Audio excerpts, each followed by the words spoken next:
Mike enjoys taking his 20-year-old Jeep Cherokee on four-wheeling adventures. About a month ago, he and a buddy visited a new trail. The road took a sudden steep climb over rocks. His friend tried to drive over the rocks, and first the back tires started spinning, and then on a second attempt, the front tires ended up spinning, so they turned around and explored some other roads. The next month, they decided to try again. But this time we planned ahead, and we let some air out of our tires. You see, when you're four-wheeling, you get better traction with your tires at a lower air pressure.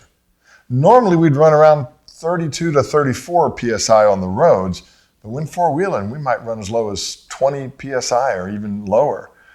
So this time, we were both able to drive right up those rocks with basically no problem at all.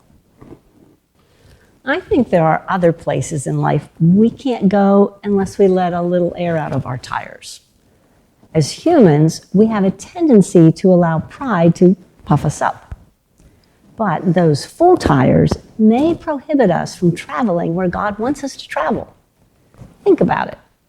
Pride is often the center of church conflicts that distract us from spreading the gospel. Filling up too much with trending music and popular Bible study teachers may leave little time to develop relationships with people outside the church. Romans has some encouragement for us. Here's what it says in chapter 12, verse 16. Live in harmony with one another. Do not be proud. Instead, associate with the humble.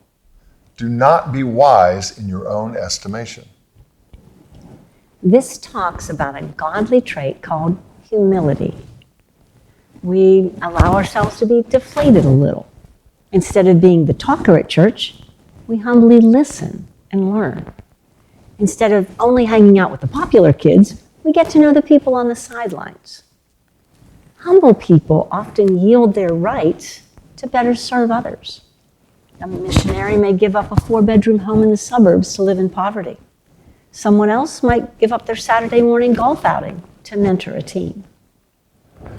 Instead of coming to Bethlehem in power and splendor, Jesus arrived as a fragile baby so that he could minister effectively to the Jewish nation and the world.